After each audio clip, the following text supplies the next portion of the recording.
প্রিয় মা, গিয়ে রেডি হয়ে নে। পারুল তো আছেই এখানে, ও সামলে নেবে। যা মা। নওয়াব চৌধুরীর কথায় সকলে হাসি থামিয়ে ফেলে। সকলের দৃষ্টি তখন তার দিকে নিবদ্ধ। প্রিয়ন্তী চারপাশে তাকায়। কথাটায় সকলে খুশি হলেও মুখ কালো হয় শাহনাজ চৌধুরীর, আর বিরক্তি ফুটে ওঠে রিশার মুখে। নওয়াব চৌধুরী স্নেহাতুর কথায় প্রিয়ন্তী মাথা নিচু করে দাঁড়ায়। কিছুটা নরম সুরে মিনমিনিয়ে বলে, বড় মামা, আমি না গেলে হয় না? আমার যেতে ইচ্ছে করছে না। আপুরা যা, আমি নয় বাড়িতে থাকি। সামনে আমার পরীক্ষা, এই সময়টুকুতে পড়াশোনা করব। সারাদিন যখন কাজ করিস, এদিক ওদিক ছোটাছুটি করিস, তখন মনে থাকে না পড়াশোনার কথা? রাগী পুরুষালী কণ্ঠ পেয়ে ঘাড় কাত করে তাকায় সকলে। ঘরে ঢুকতে ঢুকতে প্রশ্নটা করে সৌহার্দ্য। প্রশ্নটা শেষ হতেই এসে থামিয়ে প্রিয়ন্তীর সামনে। সে এখনো মাথা নিচু করেই দাঁড়িয়ে। প্রিয়ন্তী জানে কণ্ঠটা কার, তাই মাথা উঁচু করার সাহস পায়নি সে। কি হলো, কথা বলছিস না কেন? শান্ত কথাটায় তেজের স্পর্শ পায় প্রিয়ন্তী। সেই স্পর্শে নিজেকে কিছুটা গুটিয়ে নিয়ে মাথা তুলে তাকায় সৌহার্দ্যের দিকে। সৌহার্দ্য যে তার থেকে ভীষণ লম্বা, সেটা শুধু মাথা তুলে তাকাতে গেলেই টের পায়। আসলে ভাইয়া গাড়িতে বসলেন আমার বমি আসে, অস্বস্তি লাগে। এর থেকে ভালো আমি বাড়িতেই থাকি। কথাটা এতটাই ক্ষীণ সুরে বলেছিল যে সৌহার্দ্য নিজেই শুনতে পায়নি, অথচ তারা মুখোমুখি দাঁড়িয়ে। সৌহার্দ্য বিরক্ত হয়, কিছু বলতে যাবে তার আগেই শাহানা চৌধুরী বলে ওঠে, তোরা যা না বাবু, ওকে ছেড়ে দে। বাইরে গিয়ে ওর কাজ কি? তোরা না হয় ওর জন্য 20 টাকা ফুচকা নিয়ে আসিস। সৌহার্দ্য রাগে হাতা মুষ্টি বদ্ধ করে ফেলে। গরম চোখে তাকায় প্রিয়ন্তীর দিকে। নিজেকে ধাতস্থ করে গলা থেকে টাই খুলতে খুলতে নির্লিপ্ত ভঙ্গিতে হাঁটা ধরে সিঁড়ির দিকে। যেতে যেতে প্রিয়ন্তীর উদ্দেশ্যে বলে, বই খাতা নিয়ে এক্ষুনি আমার রুমে আসবে, আর পারুলকে বল আমার রুমে 1 কাপ কফি দিয়ে যেতে। সৌহার্দ্য একবার পিছু ফিরলে দেখতে পেত কতগুলো কৌতূহলী চোখ তার দিকেই তাকিয়েছিল, আর প্রিয়ন্তী তাকিয়েছিল হাঁ করে। প্রায় 5 মিনিট যাবৎ সৌহার্দ্যের রুমের সামনে বই খাতা হাতে দাঁড়িয়ে আছে প্রিয়ন্তী। ইচ্ছে করছে নিজেই নিজেকে চড় মারতে। তখন রাজি হয়ে গেলেই ভালো হতো, তাহলে তো জমের কাছে এসে পড়তে বসা লাগতো না এখন। তাছাড়া এখন আর সুযোগও নেই। সকলে চলে গিয়েছে প্রায় 20 মিনিট আগে। তখনই কফি হাতে উপরে আসে পারুল। প্রিয়ন্তীকে দেখে তার চোখ চকচক করে ওঠে। প্রিয় বুবু, কফি কানা তুমি লইয়া যাও। সৌহার্দ্য বাইজানরে দেখলে আমার ডর করে। হেরে আমি কোনো দিন কারো লগে হাসতে দেখি নাই, বালা কইরা কথা কইতেও দেখি না। তুমি কোন দিন দেখছো বুবু? পারুলের কথায় প্রিয়ন্তী চিন্তায় পড়ে। সে কি কখনো দেখেছে এমন কিছু? কই, মনে পড়ছে না তো। কফিটা যদি ঠান্ডা হয়ে যায়, ওই কফিতে তোকে গোসল করাবো প্রিয়, আই সোয়ার। সৌহার্দ্যের ধমকে দুজনেই কেঁপে ওঠে। আশেপাশে তাকিয়ে বুকে থুথু দিয়ে দৌড়ে পালায় পারুল। পারুলের দিকে অসহায় ভঙ্গিতে এক পলক তাকিয়ে দোয়া দরুদ পড়ে রোমে প্রবেশ করে প্রিয়ন্তী। ঘুরঘুরে অন্ধকারে টিমটিমে আলো দেখে পুনরায় বুক কেঁপে ওঠে প্রিয়ন্তীর। সে বুঝে পায় না এই লোকটি সারাক্ষণ অন্ধকারে কি করে। এই ভর সন্ধ্যাবেলায় কে ঘর অন্ধকার করে বসে থাকে? তার ভাবনার মাঝে পুরো রুম জুড়ে আলো ছড়িয়ে পড়ে। প্রিয়ন্তী সেই আলোর চারপাশটা একবার দেখে। রুমে ছড়িয়ে ছিটিয়ে থাকা ফুলদানির ফুলগুলো কেমন নেতিয়ে পড়েছে। প্রিয়ন্তীর মায়া হয়, কি সুন্দর ফুলগুলো। এই ফুলগুলোর মতো আমিও নিতে পড়ছি ভালোবাসার অভাবে। দেখতে পাচ্ছিস পাখি, আমাকে কবে একটু ভালোবাসবি বাবুনি? কাতর কণ্ঠের কথাটা কানে আসতেই প্রিয়ন্তী চোখ ঘুরিয়ে তাকায় সৌহার্দ্যের পানে। চোখে চোখ পড়তেই সহসাই চোখ নামিয়ে ফেলে নিচের দিকে। এই চোখে কি আছে জানে না সে। এই চোখের দিকে তাকালেই প্রবল কিছু একটার উপস্থিতি টের পায়। সে জিনিসটা কি বুঝতে পারে না। এটা কি তার প্রতি মায়া নাকি তার সর্বনাশ? প্রিয়ন্তীর ভাবনার মাঝেই সৌহার্দ্য এসে দাঁড়ায় তার সামনে। হাত থেকে কফির কাপটা নিতে হুঁশ ফিরে তার। প্রিয়ন্তীর চোখ তুলে তাকাতেই সৌহার্দ্য চোখ দিয়ে ইশারা করে সোফায় গিয়ে বসতে। বাধ্য মেয়ের মতো সোফায় গিয়ে বসে প্রিয়ন্তী। তখনই টি টেবিলে রাখা ফোনে টুং করে একটি মেসেজ আসে। ফোনে চোখ পড়তেই একটি লেখা দেখে ভ্রু কুঁচকে ফেলে সে। 2 ঘন্টার রাস্তা 40 মিনিটে আসছোস বেটা? তোর কি হাইওয়েকে এয়ারওয়ে মনে হয় শালা? আমার এখনো পেট গুলাচ্ছে। দুইবার বমি করেছি।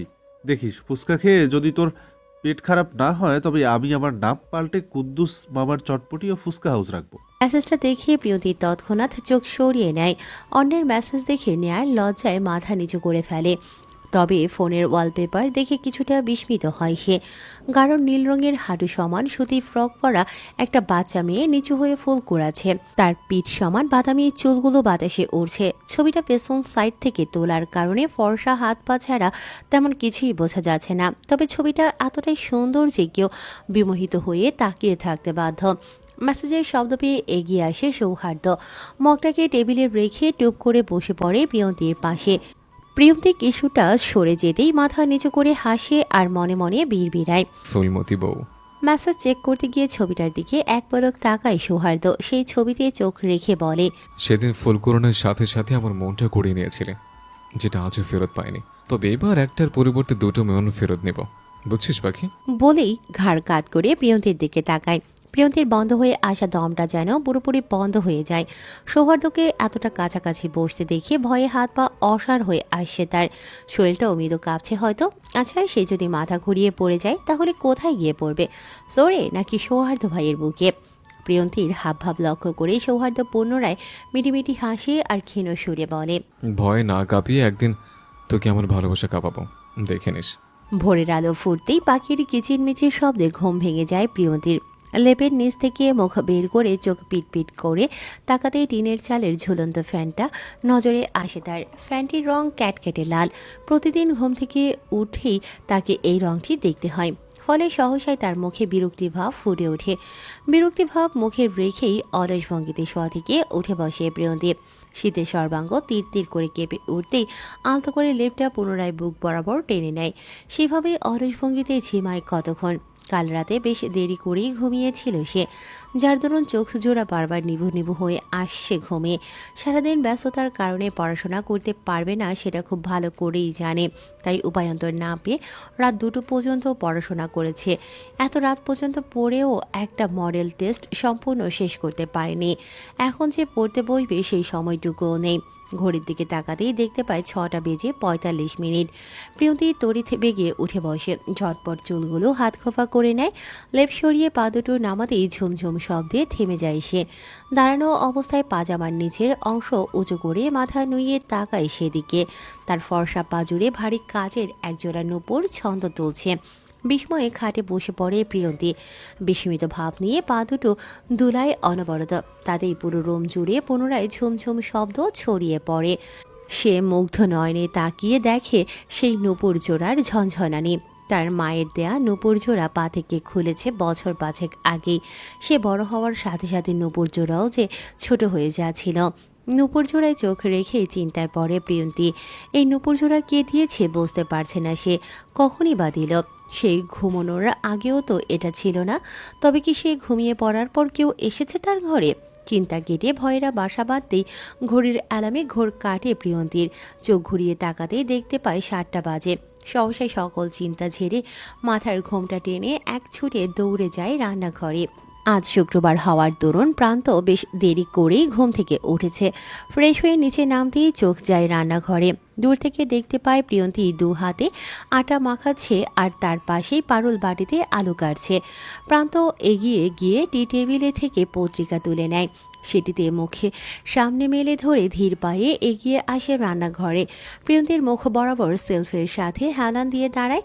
নাকের ডগায় চশমা ঝুলিয়ে প্রিয়ন্তীর দিকে আর চোখে তাকিয়ে বিজ্ঞদের মতো পত্রিকা পড়তে থাকে শুনিয়ে শুনিয়ে। আজকের তাজা খবর, বউয়ের পুড়িয়ে ফেলা পরোটা খেয়ে স্বামী আইসিইউতে ভর্তি এবং বোনের মাখানো আটায় করোনা ভাইরাস শনাক্ত। তাই বউ ও বোনের হাতের পরোটা এবং আটা মাখা বর্জন করুন। নিজে সুস্থ থাকুন, অন্যকে সুস্থ রাখুন। জনস্বার্থে কাশেম টিভি। কথাটা শুনে প্রিয়ন্তীর হাত থেমে যায়।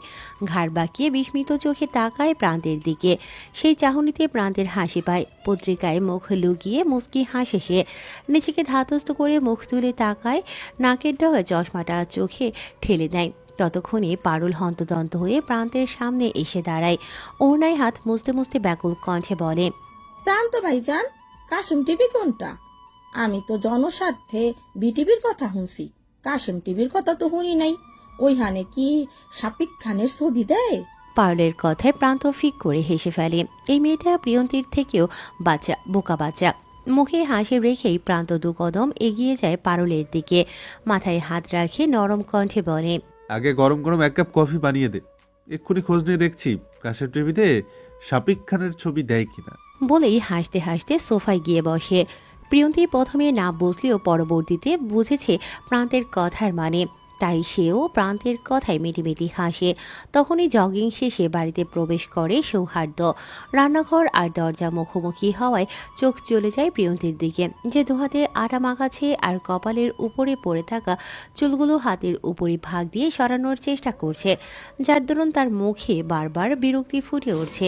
সৌহার্দ্য মুচকি হাসে, মনে মনে বিড়বিড়ায়, ব্যাকুল বন্তি। চোখ দিয়েই খেয়ে ফেলবি নাকি? আমার বোনটা এখনো ছোট, মাফ করে দে ভাই। প্রান্তের কথায় ঘাড় বাঁকিয়ে তাকায় সৌহার্দ্য। সোফায় বসা প্রান্তকে এক নজর দেখে সোজা রান্নাঘরে হাঁটা ধরে।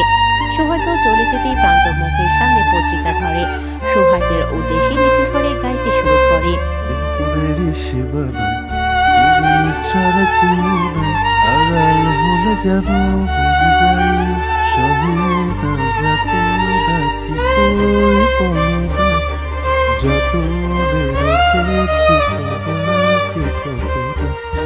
Can I help you, বাবুনি? নরম পুরুষালীর কণ্ঠে ঘাড় বাঁকিয়ে তাকায় প্রিয়ন্তী। সৌহার্দ্যকে প্যান্টের পকেটে দু হাত খুঁজে তার দিকে শান্ত দৃষ্টিতে তাকিয়ে থাকতে দেখে কিছুটা চমকায়। তবে এটা তার সৌহার্দ্য ভাই কিনা তা দেখার জন্য লোকটির পা থেকে মাথা পর্যন্ত চোখ বোলায়। তার মধ্যে এটা বোধ তো জিন, কিন্তু পোশাক দেখে মানুষই মনে হচ্ছে। কালো প্যান্ট, সাদা টি শার্ট আর পায়ে কেটস। জগিং থেকে আসার দরুন বিন্দু বিন্দু ঘামে চুলগুলো ভিজে কপাল জুড়ে ছড়িয়ে ছিটিয়ে রয়েছে। মৃদু বাতাসে সেগুলো এদিক ওদিক দুলছে। তোর ভাই বলেছে আমি নাকি তোকে চোখ দিয়ে খেয়ে ফেলছি। এখন তো দেখছি তুই আমাকে চোখ দিয়ে খেয়ে ফেলেছিস। সৌহার্দ্যের কথায় প্রিয়ন্তী চোখ নামিয়ে ফেলে। অস্বস্তিতে নিজেকে গুটিয়ে নিতেই সৌহার্দ্য তার দিকে কিছুটা ঝুঁকে পড়ে। কিঞ্চিত দূরত্ব বজায় রেখে আদুরে সুরে বলে, Are you hungry, পাখি? Can I prepare myself? বলে প্রিয়ন্তীর মুখের ওপর ফু দেয়, যার দরুন তার কপালে পড়ে থাকা এলোমেলো চুলগুলো আরো এলোমেলো হয়ে যায়। তবে সৌহার্দ্যের কথায় প্রিয়ন্তীর কান গরম হয়ে আসে। লজ্জায় আরেকটু গুটিয়ে যেতেই সৌহার্দ্য সোজা হয়ে দাঁড়ায়, মুখ লুকিয়ে হাসে নিঃশব্দে। মাথা নিচু থাকায় প্রিয়ন্তী সেটা দেখতে পায় না, নয়তো দেখতে পেত তার লজ্জাতেও কারোর প্রেম পায়। তৃষ্ণার্ত বুকে বর্ষা নামে আর শীতে সর্বাঙ্গে উষ্ণতা ছড়ায়। তোর চোখগুলো তো অবস্থা কেন প্রিয়? মনে হচ্ছে আমাকে সুরসুরে দিচ্ছে। সৌহার্দ্যের কথায় প্রিয়ন্তীর চোখ তুলে তাকায়। সৌহার্দ্যকে আজকাল তার অন্য মানুষ মনে হয়, মনে হয় অচেনা কেউ একজন। আগে তো সে তার সাথে তেমন কথাই বলতো না, আর বলেও সেগুলো ছিল এলোমেলো, কিন্তু এখন কথার ধরন আলাদা, কণ্ঠে মাদকতা যা তাকে কিছু শুধু অস্বস্তিতে ফেলে। প্রিয়ন্তীর ভাবনার মাঝেই সৌহার্দ্য পকেট হাতে 5টা মিনি ক্লিপ সেলফে রাখে। প্রিয়ন্তী সেগুলো দেখে অবাক হয়, চোখ তুলে তাকায় সৌহার্দ্যের দিকে। এগুলো দিয়ে চুলগুলো বেয়ে ফেলে হবে না কথা? বলেই পুনরায় পকেটে হাত গুজে দাঁড়ায় সৌহার্দ্য। কথাটা শুনিয়ে প্রিয়ন্তীর মুখ আপনাকে হাঁ হয়ে যায়। কাদো কাদো মুখে ক্লিপগুলোর দিকে তাকিয়ে বলে, আপনি আপনার বাচ্চা ক্লিপ আমাকে কেন দিয়েছেন সহজ ভাই? আপনি কি বাচ্চা নাকি? আমার চুল এগুলো হবে? সৌহার্দ্য চিন্তায় পড়ে, হিসেবে গোলমাল করে ফেলেছে ভেবে ভ্রু কুঁচকায়। ক্লিপগুলো হাতে তুলে ভারতীয় মুখে তাকায় প্রিয়ন্তীর মুখপানে, তাকে উদ্দেশ্য করে বলে, এগুলো তো ছোটবেলার ক্লিপ। তোর চুলগুলো কি ছোটবেলা চেয়ে আরো ছোট করে ফেলেছিস? এই সাংঘাতিক কাজটা কখন করলি? সৌহার্দ্যের ভারাত্ম মুখের কথাটা শুনে প্রিয়ন্তীর কাদো কাদো মুখে বিস্ময় ফুটে উঠল। তড়িঘড়ি করে ওনায় ঢাকা খোপাটায় হাত বোলালো। স্বস্তির নিঃশ্বাস ফেলে কিছু বলতে যাবে, তার আগেই পেছন থেকে পাগলের কণ্ঠস্বর ভেসে আসে, প্রিয় বুবুর চুল বট গাছের ঝুড়ি লাল লম্বা। এই চুল দিয়া আপনারে বাইন্দা রাখুন যাইব ভাইজান, বলেই জিতবা। কামড়ে ধরে পারল। সে মাত্রই রাহেলা বেগমের ঘর থেকে এসেছে। প্রিয়ন্তী তাকে পাঠিয়েছিল নানুকে চা দিয়ে আসার জন্য। সৌহার্দ্যের কথা শুনে সে উত্তেজনায় বেফাঁস কথা বলে ফেলেছে। এখন যদি তাকে মারলে মারুক, প্রিয় বাবুর প্রশংসা করে সে মার খেতেও প্রস্তুত। পারুলের কথায় সৌহার্দ্য বরফের ন্যায় জমে গিয়েছে। সারাক্ষণ মাথায় কাপড় দিয়ে থাকায় সে তার বাবুনি পাখির চুল দেখে না আজ 6 বছর। সে ছোট্টবেলায় দেখেছিল চুলে লাল নীল ক্লিপ বেঁধে ঘুরে বেড়াতো, তাই সে সব সময় তার বুক পকেটে সেই রকম ক্লিপ নিয়ে ঘুরে বেড়ায়। যদি কখনো তার বাবুনির প্রয়োজন হয়, সৌহার্দ্য মোহনীয় নজরে ক্লিপগুলো হাতে তুলে নেয়। সেগুলোকে দেখে মুচকি হাসে, সেগুলোতে চোখ রেখে বিড়বিড়িয়ে বলে, সরি বাবা, এত বড় ভুল করা আমার একদমই উচিত হয়নি। সরি পাখি। সৌহার্দ্য থামে, চোখ ঘুরিয়ে প্রিয়ন্তীর দিকে তাকিয়ে পুনরায় বিড়বিড়িয়ে বলে, কেশবতী বউ। ঘড়িতে সকাল 8টা বাজতেই বাড়ির সকল সদস্য একে একে হাজির হয় ডাইনিং টেবিলে। সকলকে নামতে দেখে প্রিয়ন্তী নাস্তা হাতে ছুটে আসে টেবিলে। একদিকে পারুল নাস্তা সাজিয়ে দিচ্ছে আর অন্যদিকে প্রিয়ন্তী সেগুলোকে এনে টেবিলে রাখছে, যার দরুন সে বারবার রান্নাঘর আর ডাইনিং এ ঘুরপাক খাচ্ছে। সবাই ডাইনিং টেবিলে বসলেও সৌহার্দ্য বসে আছে সোফায়। সে মনোযোগ সহকারে পত্রিকা পড়ছে আর বারবার কফি কাপে চুমুক বসাচ্ছে, কিন্তু প্রিয়ন্তীর নুপুরে ঝুমঝুমানি শব্দে সে কিছুতেই মনোযোগ ধরে রাখতে পারছে না। ফলে যখনই প্রিয়ন্তীর রান্নাঘর পেরিয়ে ডাইনিং এ আসে, তখনই সৌহার্দ্য মুখের সামনে থেকে পত্রিকা সরিয়ে সেই নুপুর জোড়ায় চোখ রাখছে। নুপুর জোড়াতে চোখ রেখে সে হারিয়ে যায় অতীতে। প্রিয়ন্তীর মায়ের প্রথম মৃত্যুবার্ষিকীতে বাড়িতে দোয়া পড়ানোর সিদ্ধান্ত নেওয়া হয়। সেই উদ্দেশ্যে কয়েকজন হুজুরকে ডাকা হয় এবং সেই সাথে অসংখ্য গরিব ও এতিমদের খাবারের ব্যবস্থা করা হয়। সকাল থেকে সেই সব নিয়ে ব্যস্ত নওয়াব, নওশেদ ও নূর চৌধুরী। একমাত্র বোনের মৃত্যুবার্ষিকী বলে কথা, কোনো কিছুতে তারা গাফুলতি করে রাখতে চায় না। তাই কেউ রান্নার তদারকি করছে, তো কেউ খেতে আসা মানুষদের নিয়ে ঠিকঠাক জায়গায় বসাচ্ছে। প্রচন্ড গরমে সকলে ঘেমে নিয়ে একাকার। বারবার পাঞ্জাবির হাতায় ঘাম মুছে সকলে। তখনই প্রিয়তি ছুটে আসে শরবত হাতে। ছোট ছোট হাতে শরবত নিয়ে দাঁড়ায় নওয়াব চৌধুরীর সামনে, যে বাবুজির সাথে রান্নায় সহযোগিতা করছে। নওয়াব চৌধুরী প্রিয়তিকে দেখেই একগাল হাসে। মায়া মায়া দৃষ্টিতে তাকায় সে ছোট্ট আদরে মুখখানায়। প্রিয় মা, এখানে কেন এসেছো আম্মু? দেখতে পাচ্ছ না গরম পড়েছে, অসুস্থ হয়ে যাবে তো। এক্ষুনি ঘরে যাও। নওয়াব চৌধুরীর কথায় প্রিয়তি গুটি গুটি পায়ে এসে দাঁড়ায় তার পাশে, যে ডেকচির সামনে মোড়ায় বসে রান্না নাড়ছে, যার দরুন প্রিয়ন্তী তার কাছে যেতে গরম আঁচ এসে লাগে তার সর্বাঙ্গে। ফলে গরম আঁচ থেকে বাঁচতে তড়িৎ বেগে সেখান থেকে সরে যেতেই লাকড়ির খোঁচায় পায়ের গোড়ালি বরাবর কেটে যায় প্রিয়ন্তীর। মৃদু স্বরে আহ করে মাটিতে বসে পড়তে ছুটে আসে নওয়াব চৌধুরী। মোড়াটাকে কিছুটা দূরে এনে সেটাতে বসে প্রিয়ন্তীকে বসায় তার উড়োতে। ফু দিয়ে এক হাতে ধুলোবালি ছাড়তে থাকে পরম যত্নে। প্রিয়ন্তী মিটি মিটি হাসে। নওয়াব চৌধুরী চোখ তুলে তাকিয়ে সেই হাসি দেখে ভ্রু কুঁচকায়, ছোট ছোট চোখে তাকিয়ে জিজ্ঞেস করে, এই পাকা বড়ি, হাসছিস কেন? ব্যথা পাসনি? ব্যথা পেলে কেউ কি কান্না না করে হাসে? প্রিয়ন্তী চট করে কোল থেকে নেমে পড়ে, এক হাত কোমরে বেঁধে অন্য হাত ঠোঁটের ওপর নাড়িয়ে ভাবতে থাকে অনবরত। কিছু একটা ভেবে পেয়ে চমৎকার হেসে তাকায় মামার দিকে। মামা? তোমার নাম মামা কেন? তোমার মধ্যে কি দুটো মা আছে? দেখো আমি বলছি মা, মা মানে দুটো মা। আমি পড়ে গেলে মা আমাকে বকা দিত, গায়ের ময়লা মুছে দিয়ে আদর করতো। মা নেই বলে কি সে আর তুমি মিলে দুটো মা হয়েছো? ছোট্ট মেয়েটির কথায় নওয়াব চৌধুরী চোখ ছলছল করে ওঠে। পুনরায় প্রিয়তিকে কোলে বসে গালে চুমু খায়, দুহাত দিয়ে মুখ চেপে ধরে পরম মমতায়। উফ, আমি নই, বরং তুই আমার মা, আমার ছোট্ট মা, প্রিয় মা, যে সারাক্ষণ তার বাচ্চাদের খেয়াল রাখে, তাও আবার বড় বড় 3টে বাচ্চা। নওয়াব চৌধুরী হাসে, তার চোখে জল, মুখে হাসি। পুনরায় প্রিয়ন্তীর কপালে চুমু খেয়ে বলে, আমার ছোট্ট মাটা খুব দায়িত্বশীল জানিস। ছেলেরা বাড়ি ফিরলে ঠান্ডা পানির গ্লাস হাতে ছুটে আসে, গোসল করে বের হলেই চুল মুছতে তোয়ালে হাতে হাজির হয়, বাড়ির বাইরে গেলে সুন্দর করে জুতো পায়ে পরিয়ে দেয়। প্রিয়, কি লক্ষ্মী না আমার মা? নওয়াব চৌধুরীর কথায় প্রিয়ন্তী চট করে পুনরায় কোল থেকে নেমে পড়ে, দৌড়ে গিয়ে বসে পড়ে মাটিতে থাকা গ্লাসটার সামনে। একবার গ্লাসটাকে দেখে ঘাড় বাঁকিয়ে তাকায় মামার দিকে। নওয়াব চৌধুরী এগিয়ে আসতে গ্লাসটা হাতে তুলে ভ্যা ভ্যা করে কেটে দেয়। নাক টেনে টেনে নওয়াব চৌধুরীর উদ্দেশ্যে বলতে থাকে, তোমার মাটা একদম লক্ষ্মী নয় মামা, রাখো না। তোমার জন্য আনা শরবতটাও কেমন মাটিতে খোয়ালো। দুপুরে 1টা বাজতেই কাঁধে ব্যাগ ঝুলিয়ে বাড়িতে প্রবেশ করে সৌহার্দ্য। কলেজ থেকে ফেরার দরুন গরমে শার্ট ভিজিয়ে শরীরের সাথেই লেপ্টে রয়েছে। এক গ্লাস ঠান্ডা পানি খেতে পারলে ভালো লাগতো, তাই চোখ ঘুরিয়ে আশেপাশে খুঁজতে থাকে প্রিয়ন্তীকে। মেয়েটা এত বিচ্ছু হয়েছে, ঘরে একদমই থাকে না, সারাক্ষণ বাগানে ছোটাছুটি করে। চোখ ঘুরিয়ে কাঙ্ক্ষিত মানুষটিকে না পেয়ে বিরক্তিতে পা বাড়ায় বাড়ির ভেতরে। লম্বা একটা শাওয়ার নিয়ে নীলরঙা পাঞ্জাবি পরে হাতা গোটাতে গোটাতে নিচে নেমে আসে। বাগান ভর্তি মানুষজন। বাগানের এক সাইডে সকলের খাবারের ব্যবস্থা করা হয়েছে। সকলকে উপেক্ষা করে বাগানের এদিক ওদিক খুঁজতে থাকে প্রিয়ন্তীকে। বাগানের মাঝ বরাবর যেতে পায়ের নিচে ঝুমঝুমানির শব্দে থেমে যায় সৌহার্দ্য। ভ্রু কুঁচকে পা সরাতেই পায়ের নিচে একটা নুপুর লক্ষ্য করে। কিছুটা ঝুঁকিয়ে নুপুরটা হাতে নিতে বুঝতে পারে নুপুরটি কার। সৌহার্দ্য বাঁকা হাসে বেড়বিড়িয়ে বলে, এই নূপুরের শব্দ অনেক জ্বালিয়েছিস বাবুনি, আর জ্বালাতে দেব না। তোর নূপুরের শব্দ আমার মাথা ধরিয়ে দিত, ঘুমালে বিরক্ত করত।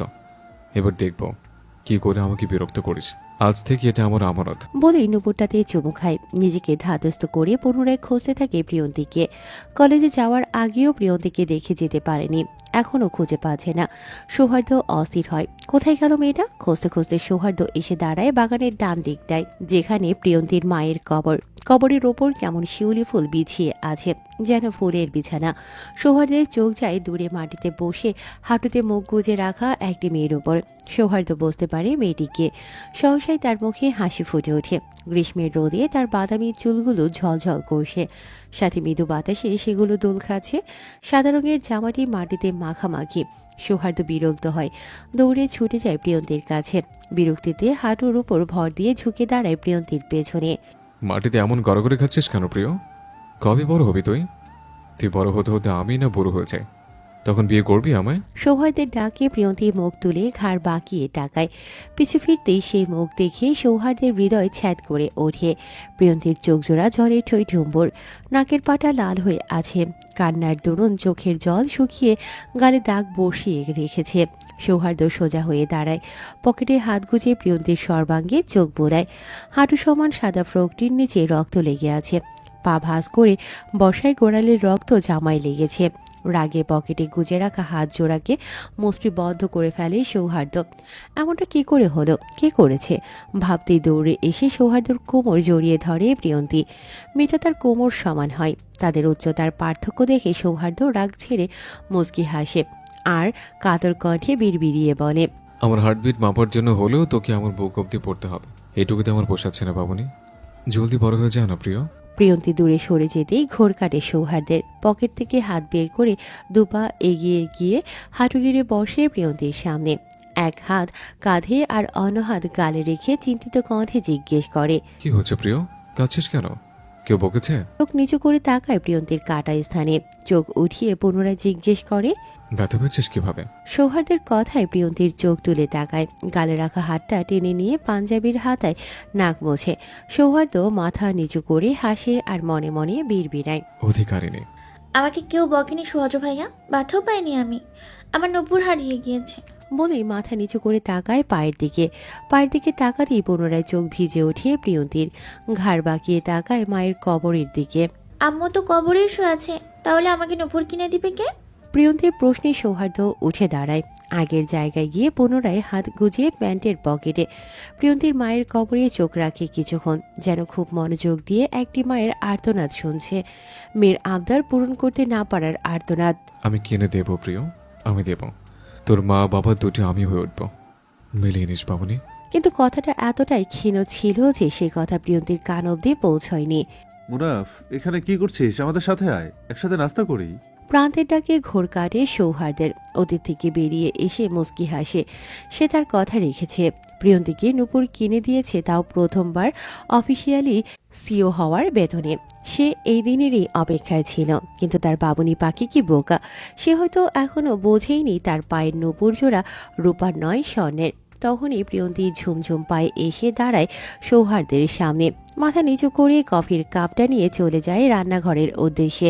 সৌহার্দ্য পুনরায় চোখ রাখে সেই নূপুর জড়ানো পায়ে। তৃষ্ণার্তের ন্যায় ক্ষীণ কণ্ঠে বিড়বিড়িয়ে বলে, তোর নূপুরের ঝনঝনানি বজ্রপাতের চেয়েও ভয়ঙ্কর, জানিস বাবুনি? বজ্রপাত যেমন আকাশে বুকে ঝড় তোলে, তেমনি তোর নূপুরের ঝনঝনানিও আমার বুকে ঝড় তোলে। প্রেম প্রেম ঝড়। বিকেল 4টায় সকলে বসে ড্রয়িং রুমে আড্ডা দিচ্ছে। চায়ের কাপের টুংটাং শব্দে মুখরিত হয়ে আছে পুরো ড্রয়িং রুম। সেই সময় রাহেলা বেগম পানের বাটা হাতে সোফায় বসে। একটা পান সাজিয়ে মুখে পুড়তে পুড়তে বলে, মেহমানদের কবে দাওয়াত দিবি নবাব? হাতে কিন্তু বেশি সময় নাই। রাহেলা বেগমের কথায় সকলে নড়ে চড়ে বসে। দৃষ্টি নিক্ষেপ করে তার স্নিগ্ধ মুখখানায়। ফর্সা মুখশ্রীতে লাল লাল ঠোঁট থেকে পানের রস গড়িয়ে পড়ছে। সহসাই বালতি হাতে ছুটে আসিয়ে প্রিয়ন্তী। রাহেলা বেগম হাত বাড়িয়ে বালতিখানা নিয়ে ফিক করে পানের পিসকি ফেলে। প্রিয়ন্তী চলে যেতে চাইলে হাত টেনে বসায় তার পাশে। বিয়ের কার্ড সব রেডি মা, আগামীকাল থেকেই সকলের বাড়িতে কার্ড পাঠিয়ে দেওয়া হবে, তুমি চিন্তা করো না।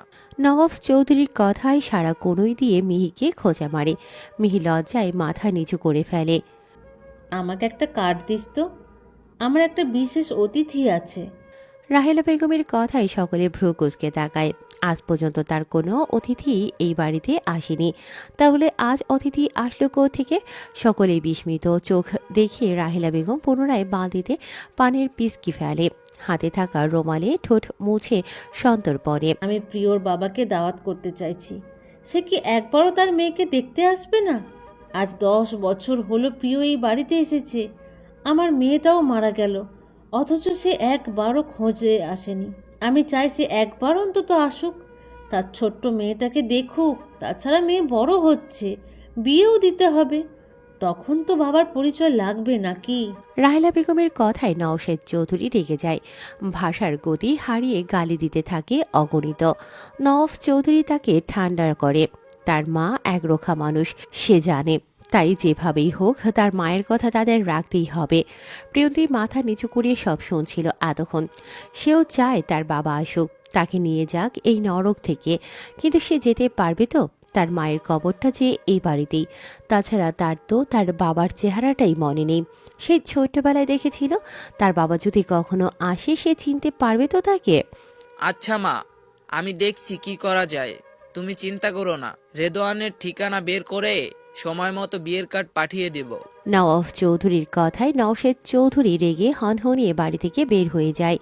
এই জানোয়ারটাকে একবার বাড়িতে এনে সব এলোমেলো করে দিয়েছিল। সে চায় না দ্বিতীয়বার তাকে এনে পুনরায় সব এলোমেলো করে দিতে। কোনো প্রয়োজন নেই দাদি, প্রিয়কে দেখার জন্য আমরা আছি। বাবার পরিচয়ের প্রয়োজন নেই, স্বামীর পরিচয় ওর বাকি অস্তিত্ব টিকে থাকবে আজীবন। সিঁড়ি দিয়ে নামতে নামতে কথাগুলো বলে সৌহার্দ্য। সে সিঁড়ি পার করে পকেটে হাত গুজে দাঁড়ায় প্রিয়ন্তীর সামনে, যে বিয়ের কথা শুনে লজ্জায় মিয়ে রয়েছে। নিচু করে রাখা মুখটা লজ্জায় রক্তিম বর্ণ ধারণ করেছে বেশ আগেই। সৌহার্দ্য সেই লজ্জা রাঙা মুখটায় তীক্ষ্ণ দৃষ্টি রেখে ক্ষীণ কণ্ঠে বলে, বিকেলের গোধূলি লগ্নে আকাশে ধারণ করা হলুদ কমলার রংটা এসে আছড়ে পড়েছে চৌধুরী ভিলার প্রবেশদ্বারে, যার দরুন হালকা রোদে চকচক করে ওঠে বাড়ির সোনালি রঙের নেমপ্লেটটা। বাড়ির প্রবেশদ্বারে রোদের বিপরীতমুখী হয়ে দাঁড়িয়ে থাকা 3টি মানবীর ছায়া পড়ে আছে বাড়ির মেঝেতে। সৌহার্দ্যের বলা ক্ষীণ কণ্ঠের কথাটা ভেদ করে সেই ছায়া মানবীদের মধ্যে একজনের উচ্চ শব্দের আসসালামু আলাইকুম। কথাটা প্রবেশ করে সকলের কর্ণকুহরে। সেই কথাটা কানে আসতেই সকলে ঘাড় বাঁকিয়ে তাকায় বাড়ির প্রবেশদ্বারে। সেখানে দাঁড়িয়ে আছে বোরকা পরিহিত কাইফা। তার পাশেই দাঁড়িয়ে আছে মাঝবয়সী একজন নারী ও পুরুষ। সৌহার্দ্য সেদিকে তাকিয়ে গম্ভীর মুখে বসে পড়ে প্রিয়ন্তীর পাশে। সেটি দেখে রাহেলা বেগম মিটিমিটি হাসে। সৌহার্দ্যের বলার কথাটা কারো কানে না পৌঁছলেও সবটা স্পষ্ট শুনেছে সে। কথাটা তার কানে এখনো বাজছে। ওর পরিচয় হবে মিসেস প্রিয়ন্তী মোনাফ চৌধুরী। কথাটা মনে করে তিনি পুনরায় হেসে ওঠে। তার মেয়ের ছায়াটাকে এ বাড়িতে রাখার উছিলা পেয়ে স্বস্তির নিঃশ্বাস ফেলেন। প্রিয় যে তার প্রেরণারই অংশ, তার মেয়ের শেষ চিহ্ন। প্রিয়ন্তী কাইফাকে দেখে ছুটে যায়, শক্ত করে জড়িয়ে ধরে হাসি মুখে। সৌহার্দ্য বিরক্ত হয়, কটমটিয়ে তাকায় প্রিয়ন্তীর দিকে, রাগে দুহাত মুষ্টিবদ্ধ করে বিড়বিড়ায়, বউ হলে এক্ষুনি হাতটা চেপে ধরে বসিয়ে রাখতাম। বেয়াদব মেয়ে, বউ না হওয়ায় বেঁচে গেলে। আমার থেকে পালিয়ে পালিয়ে বাঁচা, দূরে দূরে থাকা আমার থেকে। তোকে বেঁধে রাখার ব্যবস্থা করছে, দাঁড়া। আমার নিঃশ্বাসের সাথে যদি তোকে বেঁধে না রাখতে পারি, তবে আমার নামও সৌহার্দ্য মোনাফ চৌধুরী নয়। তুমি কে মা? ভিতরে এসো। নওয়াব চৌধুরীর ডাকে দুকদম এগিয়ে আসে কাইফা। একটানে নিকাবটা উঠিয়ে চোখ বুলায় পুরো ড্রয়িং রুমে উপস্থিত সকলকে চিনে না সে, তাই সকলের উদ্দেশ্যে বলে, আমার নাম কাইফা, প্রিয়ন্তীর সাথে একই স্কুলে পড়ি। কাইফা থামে। ঘাড় বাঁকিয়ে পেছনে তাকায় এক পলক, হাত কসলিয়ে পুনরায় বলতে থাকে, ওনারা আমার আব্বা আম্মা। মিহা আপু বলেছিল আমার আম্মা যেন তার বিয়েতে ফুল দিয়ে পুরো বাড়ি সাজিয়ে দেয়, তাই তাদের নিয়ে এসেছি। কতটুকু ফুল লাগবে তা জানার জন্য। কাইফার কথায় সকলেই মিষ্টি হাসে।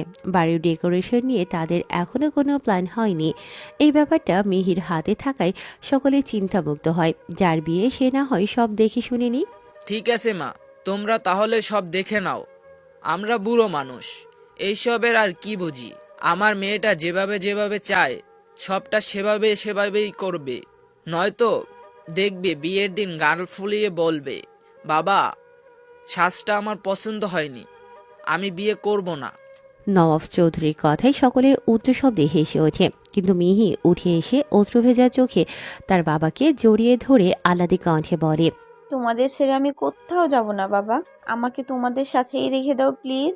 তখনই সিঁড়ি বেয়ে নেমে আসে প্রান্ত, পরনে সাদা শার্ট, কালো প্যান্ট আর হাতে কফি মগ।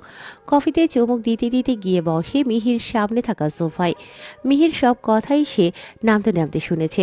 শান্ত ভঙ্গিতে কাইফাকে এক নজর দেখে নেয় তীক্ষ্ণ দৃষ্টিতে। প্রিয়ন্তীর পাশে দাঁড়িয়েই হাত কসলাচ্ছে সে। তার পেছনেই দাঁড়িয়ে আছে তার বাবা মা। ঘাড় বাঁকিয়ে তাদেরও এক নজর দেখে নেয় সন্তর্পণে। কফিতে পুনরায় চুমুক বসিয়ে সেটাকে রাখে টি টেবিলে। হাত দুটোকে জোর করে মিহির উদ্দেশ্য অসহায় কণ্ঠে বলে, মাফ কর বোন, মাফ কর। তাড়াতাড়ি বিদায় হয়ে সিটটা খালি কর। তুই বিদায় হলে বউ আনবো। রাস্তাঘাটে মেয়েরা দেখলে আঙ্কেল ডাকে, আরো দেরি করলে দেখা যাবে বউ ভালোবেসে বাবু নারীকে বুইরা ডাকছে। প্রান্তের কথায় সকলে ভ্রু কুচকে তাকালেও ফিক করে হেসে ফেলে পারুল। সে সবেমাত্র নাস্তা হাতে ড্রয়িং রুমে প্রবেশ করেছে। হাসির শব্দে হুঁশ ফিরে প্রান্তের। বেফাস কথা বলে ফেলেছে বসতে পেরে টি টেবিল থেকে ম্যাগাজিন উঠিয়ে মুখের সামনে মেলে ধরে। সেটার মাধ্যমে আড়াল করে নেয় নিজেকে। বাড়ির সকলের কাছেই সে লজ্জাবতা পুরুষ নামে খ্যাত। আজ কি তবে সেই পদবিটা ভেঙেই ফেলল? তখনই ভেসে আসে সৌহার্দের ভারী পৌরুষালী কণ্ঠে। ফোনের উপর দৃষ্টি রেখেই কলিজা কাঁপানো একটা প্রশ্ন করে কাইফাকে। ওনারা কি তোমার আসল বাবা মা? তাদের সাথে তোমাদের কোনো দৈহিক বৈশিষ্ট্যে মিল পাচ্ছি না। কাইফা চমকিয়ে তাকায় সৌহার্দের দিকে। নিজেকে ধাতস্থ করে সন্তর্পণে চোখ ঘুরায় আশেপাশে। সকলেই তার দিকে কৌতূহলী দৃষ্টিতে তাকিয়ে আছে। কাইফা ভয় পায়। সৌহার্দের মতো সকলে একই কথা ভাবছে না তো? তবে কি সে ধরা পড়ে যাবে? কাইফার ভাবনার মাঝেই মাঝবয়সী মহিলাটি এগিয়ে আসে। মাথায় দেয়া শাড়ির আঁচলটা আরেকটু টানতেই কাচের চুরে রিনিঝিনি শব্দ হয়। পিনপতন নীরবতার মাঝে সে শব্দে চোখ তুলে ঘাড় বাঁকিয়ে সেদিকে তাকায় সৌহার্দ। সাহেব, বিশ্বাস করেন, কাইফা আমার আর হের বাপেরই মাইয়া।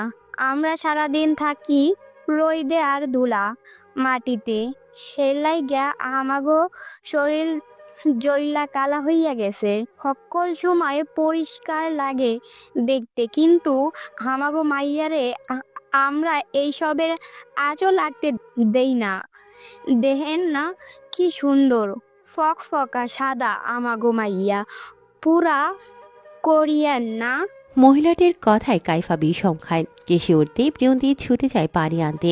কাইফাকে রাহেলা বেগমের পাশে বসিয়ে পানির গ্লাসটা হাতে ধরিয়ে দেয়। নরম তুলতুলে হাতে তার পিঠ ডলতে থাকে পরম যত্নে। পানিতে চুমুক দিতে দিতে কাইফা ঘাড় বাঁকিয়ে ভীত চোখে তাকায় সৌহার্দের দিকে। তখনই চোখাচোখি হয় দুজনের। কাইফা খুঁজতে থাকে সেই চোখে ভেসে বেড়ানো সন্দেহের কারণ, আর সৌহার্দ্য খুঁজতে থাকে কাইফার আঙুলে জল জল করতে থাকা হীরের আংটির রহস্য। সন্ধ্যা হতেই মাগরিবের নামাজ আদায় করে নিচে নেমে আসে প্রিয়ন্তী। কাইফাকে বিদায় দিয়ে নামাজ আদায় করতে বেশ দেরি হয়ে গেছে তার। সিঁড়ি দিয়ে নামতে নামতে মাথায় থাকা ওনাটা আরেকটু টেনে নেয় আলতো করে। কচুপাতা রঙের জামাটা যেন তার গায়ের রঙকে আরো উজ্জ্বল করে তুলেছে। স্নিগ্ধ মুখটায় চোখে মণি জলজল করছে। অজু করার দরুন চোখের ঘন পাপড়িতে বিন্দু বিন্দু পানি জমে রয়েছে। দোতলার ফ্লোরে পা রাখতেই তার কাছে ছুটে আসে সারা আর মিহা। প্রিয়ন্তীকে দেখেই চোখগুলো চকচক করে ওঠে তাদের। প্রিয় বাবু, শীঘ্রই নিচে গিয়ে কিছু নাস্তার ব্যবস্থা কর। মিহিয়াপুর পর আর তার কিছু কাজিনরা আসছে হলুদের প্রোগ্রামের নাচ প্র্যাকটিস করার জন্য। এই সুইমিং পুলের পাশেই আমরা বসবো। তুই কয়েক প্যাকেট চিপস, কোক আর পপকর্ন নিয়ে আয় না বাবু। সারার কথায় প্রিয়ন্তী মিষ্টি হাসে। তাকে আশ্বস্ত করে বলে, তুমি চিন্তা করো না আপু, আমি এক্ষুনি নিয়ে আসছি। তখনই মিহা দৌড়ে এসে প্রিয়ন্তীর হাতটা চেপে ধরে। অনুনয়ের সুরে বলে। মিহার প্রশ্নে প্রিয়ন্তী আড়ষ্ট হয়। সে কখনো এমন কিছু করেনি। নিজেকে গুটিয়ে রাখতে বেশি স্বাচ্ছন্দ্য বোধ করে সে। তাই দুজনের দিকে করুণ চোখে তাকিয়ে আমতা আমতা করে বলে, মিহামণি, তুমি না লক্ষ্মী বাচ্চা, আপুকে এসবের থেকে দূরে রাখো প্লিজ। তোমরা নাচ করো, আমি না হয় দর্শক হয়ে দেখবো। সারা এগিয়ে এসে মিহার হাত চেপে ধরে, চোখ দিয়ে ইশারা করে থাক, ছেড়ে দে। সে জানে প্রিয়ন্তী কখনোই এতগুলো মানুষের সামনে নাচবে না। যতটুকু পারে সে নিজেকে সকলের কাছ থেকে আড়াল করে রাখার চেষ্টা করে। একটা মিনিটের জন্য মাথার কাপড়টা পর্যন্ত সরায় না। সে যেন আসতো একটা পবিত্রতা। সারা মুচকি হেসে প্রিয়ন্তীর গালে হাত রাখে, আশ্বস্ত করে বলে, তোকে কিচ্ছু করতে হবে না বাবু, এই সব থেকে তুই মুক্ত। এখন চট করে গিয়ে খাবারগুলো নিয়ে আয় তো দেখি। আমরা এখানে চেয়ারগুলো গুছিয়ে নিই তাহলে। প্রিয়ন্তী কৃতজ্ঞ হেসে ঝুমঝুম পায়ে ছুটে চলে যায় সিঁড়ি বেয়ে। প্রিয়ন্তী যেতেই তারা দুজন ঘাড় বাঁকিয়ে তাকায় প্রিয়ন্তীর পায়ের দিকে।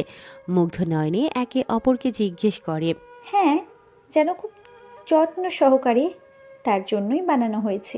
প্রিয়ন্তী নিচে এসে সোজা চলে যায় কিচেনে। পারুল সেখানে দাঁড়িয়ে প্লেট পরিষ্কার করছিল। প্রিয়ন্তী সেদিকে এক পলক তাকিয়ে সোজা চলে যায় সেলফের দিকে, হাত উঁচিয়ে পপকর্নের প্যাকেটটা নিয়ে ফোটাতে বসায়। তখনই সায়ান কিচেনে এসে বুকে হাত বেঁধে দেয়ালের সাথে হেলান দিয়ে দাঁড়ায়। পপকর্ন ফুটতে শুরু করলে প্রিয়ন্তী সেগুলোকে ঢাকনা দিয়ে দেয়। সেটা দেখে প্রিয়ন্তীর উদ্দেশ্যে সায়ান বলতে থাকে, আপনার প্রতি আমার প্রেম ভালোবাসা এভাবে ফুটতে শুরু করেছে, সেটাকে কি দিয়ে ঢাকা দিবেন ম্যাডাম? সায়ানের কথায় প্রিয়ন্তী ঘাড় বাঁকিয়ে মুখ কুঁচকে পিছু ফিরে তাকায়। কুচকানো মুখটা দেখে সায়ান থমকায়। কচুপাতা রঙের জামায় ঠিক যেন একটা গোলকাল পুতুল দেখছে সে। নিজেকে ধাতস্থ করে নিশাতুর দৃষ্টিতে তাকিয়ে দুষ্টু স্বরে বলতে থাকে, আমার ফুটে ওঠা প্রেম ভালোবাসা শুধুমাত্র আদর দিয়ে ঢাকা যাবে, বুঝেছো পুতুলে? বলেই চোখ টিপ মারে প্রিয়ন্তীকে। সায়নের কথা প্রিয়ন্তী গুটিয়ে যায়, চোখ এদিক ওদিক ছুটতে থাকে লজ্জায়। এমন নির্লজ্জ মানুষ কখনো দেখেনি সে। তখনই সাবান হাতে ছুটে আসে পারুল। সায়নের সামনে দাঁড়িয়ে সন্দিহান চোখে পর্যবেক্ষণ করতে থাকে তাকে। চোখ বড় বড় করে তার উদ্দেশ্যে বলে, ভাইজান, আপনি মিহা আপার দেবন না? আপনার তো মানুষের লাহানি লাগতাছে, তাইলে আপনি ভুট্টার লাহান ফুটটা ওঠেন কেমনে? পারুলের কথায় সায়ান মাথা নিচু করে হাসে, চোখ উঠিয়ে প্রিয়ন্তীর দিকে তাকায় তীক্ষ্ণ দৃষ্টিতে। পারুলের উদ্দেশ্যে বলে, ভালোবাসা মানুষকে পাগল গাধা কতই কিছু না বানালো, আমাকে না হয় ভুটকাই বানাক। সকলে গোল হয়ে বসে আছে সুইমিং পুলের পাশে। রায়ানরা এসেছে আরও 20 মিনিট আগেই। রায়ান আর মিহিকে মাঝে বসিয়ে বাকিরা বসেছে তাদের দুপাশে। চেয়ারে বসবে ঠিক করেও শেষমেশ মেঝেতে বসার সিদ্ধান্ত নেয় তারা। যার দরুন মিহির পাশে বসেছে মিহা, রিশা ও সারা। আর রায়ানের পাশে বসেছে প্রান্ত, মিয়াদ ও সায়ান। তাদের বাকি কাজিনদের আসার কথা থাকলেও ব্যস্ততার কারণে আসতে পারেনি কেউ। তবে পুরো গ্রুপ ভিডিও কলে থাকবে বলে কথা দেয় তারা। তখনই সাউন্ড বক্স হাতে প্রবেশ করে পারুল, আর নাস্তা হাতে প্রবেশ করে প্রিয়ন্তী। সকলে চোখ তুলে তাকায় তাদের দিকে। পারুল সাউন্ড বক্সটাকে রেখেই গুটিসুটি মেরে দাঁড়ায় সারার পেছনে। তার খুব মজা লাগছে ব্যাপারটা। এতদিন টিভিতে সকলকে নাচতে দেখেছে, আজ সামনাসামনি দেখতে পাবে ভেবে মুখে হাসি ফুটে ওঠে। চট করে পুলের এক পাশ থেকে ভাঙা একটা মোড়া এনে বসে পড়ে গালে হাত দিয়ে। মিয়াদ উঠে গিয়ে সাউন্ড বক্সটাকে সেট করতে লেগে যায়। প্রিয়ন্তী সকলের সামনে নাস্তার প্লেট রেখে চলে যেতে নিলে প্রান্তের কথাই থামে। আমাদের সাথে বস না প্রিয়, দেখ আমরা সকলেই এখানে আছি। প্রান্তের কথা শেষ না হতেই পারুল বলে ওঠে, না না প্রান্ত ভাইজান, সকল রে কই দেখতাছে নেই হানে, সৌহার্দ্য ভাইজান নাই তো? বলেই টপ করে নিজের মুখ চেপে ধরে পারুল। বড়দের মাঝে কথা বললে নিশ্চিত রিশা আপু বকবে, তাই আর চোখে তাকায় রিশার দিকে। ফোনে চোখ থাকার দরুন সে হয়তো শুনতে পায়নি পারুলের কথা, নয়তো এখনই বলতো, ছোট লোকের বাচ্চা, তোর সাহস কি করে হয় কাজের লোক হয়ে বাড়ির মালিকদের নিয়ে কথা বলার? সারা চট করে প্রিয়ন্তীর হাত টেনে তাকে তার পাশে বসায়। তার কাঁধে হাত রেখে পারুলের উদ্দেশ্যে বলে, ভাইয়া যে আসবে না এটা তো আমরা সবাই জানি পারুল, তাই এই ব্যাপারে কথা বলেও লাভ নেই। বরং তুই কোন গানে নাচবি সেটা বল। পারুলের চোখ চকচক করে ওঠে, দৌড়ে এসে দাঁড়ায় সারার সামনে। সারা বুবু, তুমি সত্যি কইতাছো? আমারে নাচতে দিবা? পারুলের উচ্ছ্বাস দেখে সকলে মিটি হাসে, তবে ঠোঁট বাঁকিয়ে তাকায় রিশা। হ্যাঁ পারুল, বল কোন গানে নাচবি? নাচটা তুলতে হবে না? মিহির কথায় পারুল ভাবনায় পড়ে। ঠোঁটের ওপর আঙুল নাড়িয়ে ভাবতে থাকে গানের নাম। সকলে উৎসুক দৃষ্টিতে তাকিয়ে আছে তারই দিকে। পাইছি মেহি বুবু, কি জানি নাম, বারবি ডল নাকি বেবি ডল নাম? তুমি শুনছো এরকম গানের নাম? পারুলের কথায় সকলে চোখ বড় বড় করে তাকায়। মিহি ভেবেছিল সে হয়তো সাকিব খানের কোনো গানের নাম বলবে, কিন্তু ও এই নাম শুনে সহসাই তার চোখ জোড়া ছোট ছোট হয়ে যায়। সেই ছোট ছোট চোখে তাকিয়ে পারুলকে জিজ্ঞেস করে। এই গান কোথায় শুনেছিস তুই? পারুল উত্তেজনার বশে দুই হাঁটু ভাঁজ করে তড়িৎ বেগে ফ্লোরে বসে পড়ে।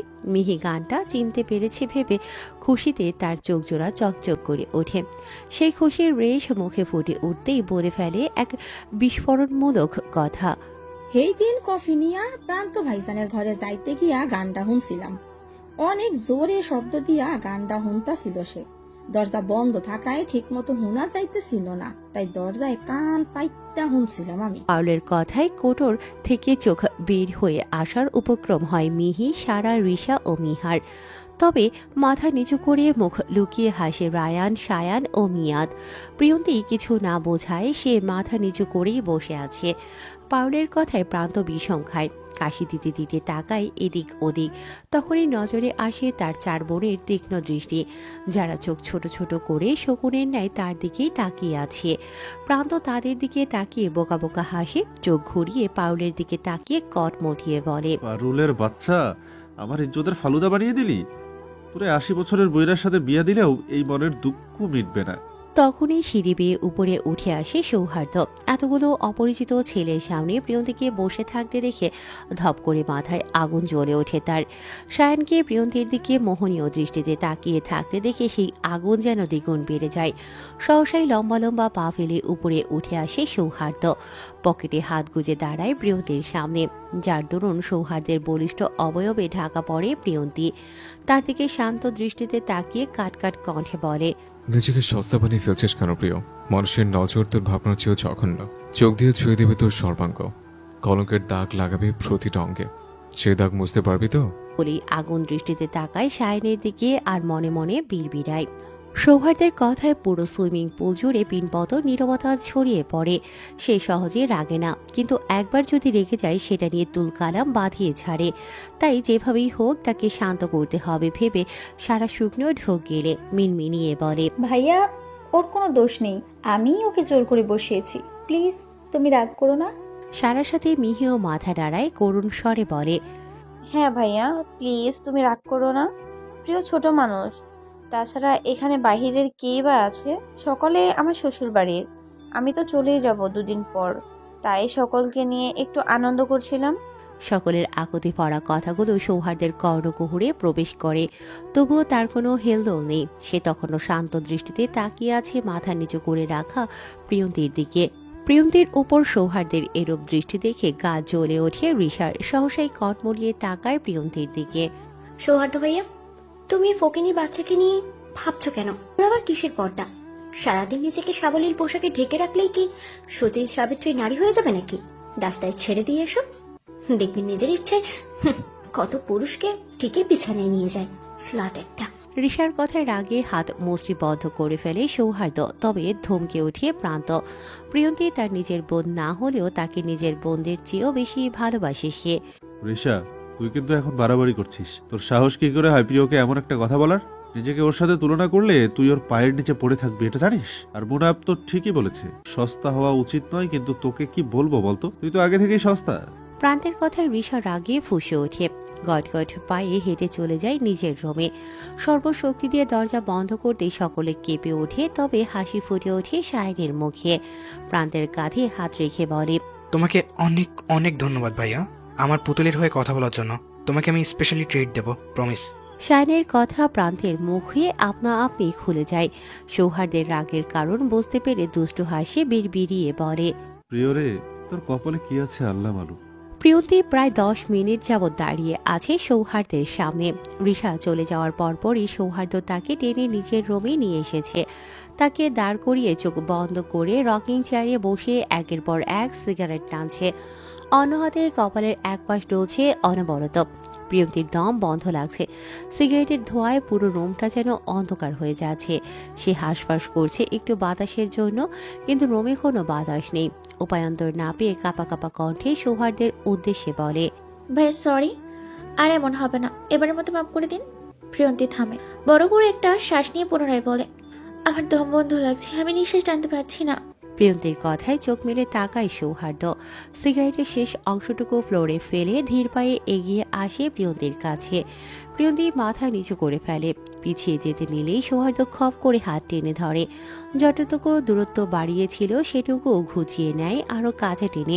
তেজি কণ্ঠে বলে, আমারও দম বন্ধ লাগছিল, কষ্ট হচ্ছিল। দেখতে পেয়েছিলে তখন? সৌহার্দ্যের কথায় চোখ তুলে তাকায় প্রিয়ন্তী।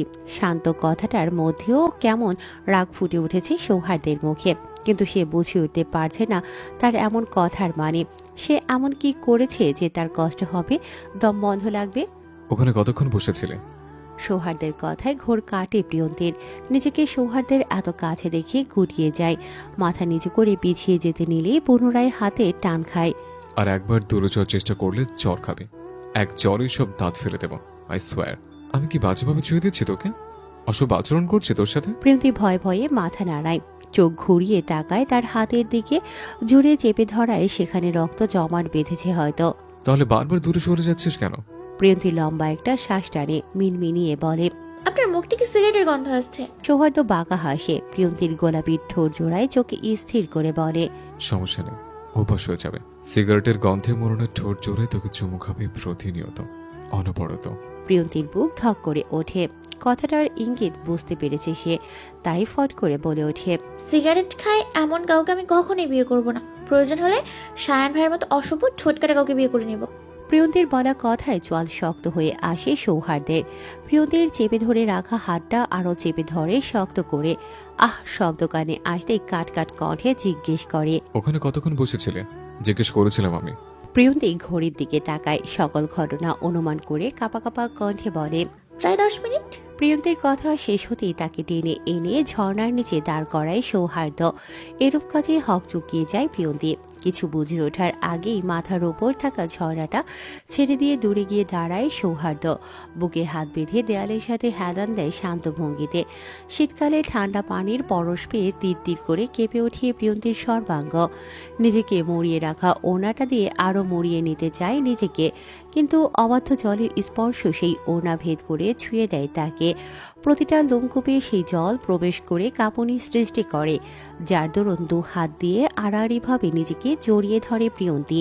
দুহাতে নিজেকে ঢেকে অসহায় চোখে তাকায় সৌহার্দ্যের দিকে, যে তখনও শান্ত দৃষ্টিতে তার দিকেই তাকিয়ে রয়েছে। কাকে যেন বিয়ে করবি বলেছিলে? তোর সাহস কি করে হয় আমার সামনে অন্য কাউকে বিয়ে করার কথা বলার? ওখানে কতক্ষণ যেন বসেছিলে? 10 মিনিট, তাই না? হাত উঁচিয়ে ঘড়ি দেখে সৌহার্দ্য। চোখ ঘুরিয়ে প্রিয়ন্তীর দিকে তাকিয়ে পুনরায় হাত বাঁধে বুকে। কাট কাট কণ্ঠে বলে, 3 ঘন্টা এখানে এভাবেই দাঁড়িয়ে থাকবে। পরপুরুষের চোখের স্পর্শ অপবিত্র হয়ে গেছিস তুই। এই পানি তোর অপবিত্রতা ধুয়ে মুছে নিয়ে যাবে। সে চোখের স্পর্শকে মিটিয়ে দেবে। সে তো অন্য কাউকে বিয়ে করার স্বাদও। বলে গটগট পায়ে রুম থেকে বের হয়ে যায় সৌহার্দ্য। ঘড়িতে রাত 10টা। বাড়ির সকল সদস্য ডাইনিংয়ে বসে রাতের খাবার খাচ্ছে। পুরো ডাইনিং জুড়েই পিনপত নীরবতা ছড়িয়ে আছে। চামচের সাথে কাচের প্লেটের ঘর্ষণ মাঝে মধ্যে সেই নীরবতাকে ভেঙে দিচ্ছে। সকলে খাবার খেলেও মুখ ভার করে বুকে হাত বেঁধে কুজো হয়ে বসে আছে বৃষা। বাড়ির বড়রা তাকে বারবার জিজ্ঞেস করছে কি হয়েছে, কিন্তু সে একটা কথাও বলছে না। তাই হাল ছেড়ে দিয়ে সকলে খাওয়ায় মনোযোগ দেয়। তখনই খটখট পায়ে শার্টের হাতা গোটাতে গোটাতে বাড়িতে প্রবেশ করে সৌহার্দ্য। পাজোড়াকে থামিয়ে চোখজোড়া স্থির করে রান্নাঘরে। কিছু একটার অনুপস্থিতিতে ভ্রুজোড়া কুঁচকে আছে সহসাই। হাত উঁচিয়ে ঘড়িতে সময় দেখে মনে মনে বিড়বিড়িয়ে বলে, এই সময় তো প্রিয়র এখানেই থাকার কথা। মুনাফ, কোথা থেকে ফিরলি এত রাতে? নওয়াব চৌধুরীর ডাকে ডাইনিংয়ে এগিয়ে যায় সৌহার্দ্য। সকলের দিকে নজর বোলাতে দেখতে পায় পারুলকে, যে সকলকে হাতে হাতে খাবার এগিয়ে দিচ্ছে। এবার বিরক্ত হয় সৌহার্দ্য। পুনরায় মনে মনে বিড়বিড়ায়, রান্নাঘরে না থাকলে তো প্রিয়র এখানেই থাকার কথা। তাহলে গেল কোথায়? ঘুমিয়ে পড়েনি তো, নাকি তার থেকে পালিয়ে বেড়াচ্ছে? সহসাই তার মুখের আদলে রাগ ফুটে ওঠে। মেয়েটি কবে বুঝবে তাকে? সে কি তার অস্থিরতা দেখতে পায় না? বাড়ি ফিরে যে সে তার বাবুনি পাখির মুখে দেখতে চায়, তার সরলতার ঘ্রাণ নিতে। বাবু, কোনো সমস্যা হয়েছে? সেই সন্ধ্যায় বের হয়েছিস দেখলাম, এত দেরি করে ফিরলি যে? শাহানা চৌধুরীর প্রশ্নে সৌহার্দ্যের ঘোর কাটে। হাতের ঘড়ি খুলতে খুলতে বলে, ফ্যাক্টরিতে কিছু কাজ ছিল মা, তাই আর্জেন্ট নারায়ণগঞ্জ যেতে হয়েছে। সৌহার্দ্যের কথায় বাড়ির 3 কর্তার মুখে মৃদু হাসি ফুটে ওঠে। ছেলেটাকে নিয়ে গর্ব হয় তাদের। যেদিন থেকে অফিসে জয়েন করেছে সেদিন থেকে অফিসের কোনো ব্যাপারে চিন্তা করতে হয়নি তাদের। সবকিছু সৌহার্দ্য একাই সামলে নেয়।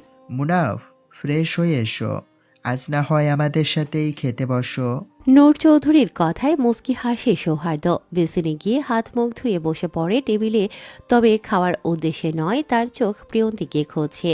ভাতের প্লেট হাতে রেখে চোখ ঘুরায় এদিক ওদিক। বড় ভাইজান, প্রিয় কিন্তু একদম কথা শুনছে না।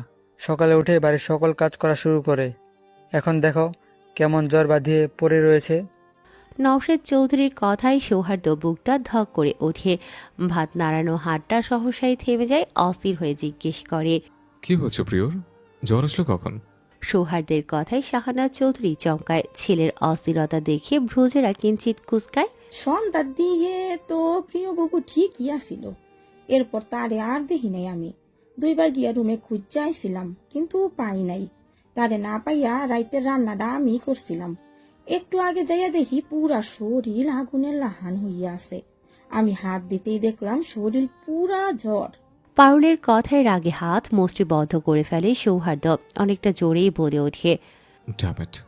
সকলে চোখ বড় বড় করে তাকায় তার দিকে। কাউকে কিছু না বলতে দিয়ে গটগট পায়ে উপরে চলে যায় নিজের ঘরে। টাই খুলে ফ্লোরে ছুঁড়ে মারে, ঘড়ি ছুঁড়ে মারে বিছানায়, অস্থির হয়ে বসে পড়ে রকিং চেয়ারে। সৌহার্দ্য বুঝে পায় না মেয়েটি এত বোকা কেন। সে না হয় রাগের মাথায় একটা শাস্তি দিয়েই ফেলেছে, তাই বলে কি প্রিয় 3 ঘন্টা ঠান্ডা পানিতে ভিজবে? সৌহার্দ্য চলে যাওয়ার পর কি সে চলে যেতে পারত না? পুরো ধরনী নিখোশ কালো আধারে ঢাকা পড়েছে অনেক আগেই, যার দরুন পুরো চৌধুরী ভিলা জুড়ে পিনপতন নীরবতায় ছেয়ে আছে। সেই সময় ক্ষীণ আলোয় সিঁড়ি বেয়ে নিচে নেমে আসে সৌহার্দ্য। রান্নাঘরে প্রবেশ করতেই ফ্রিজের ভেতর মাথা ঢুকিয়ে রাখা একটি পুরুষালী অবয়ব দেখতে পায় সে। একটুও বিচলিত হয় না, ট্রাউজারের পকেটে হাত গুজে সোজা গিয়ে দাঁড়ায় সে ব্যক্তিটির পেছনে। ফ্রিজের আলোয় যার ছায়া পড়ে আছে মেঝেতে। চাচু, তোমার না সুগার আছে? মিষ্টি খাচ্ছ কেন?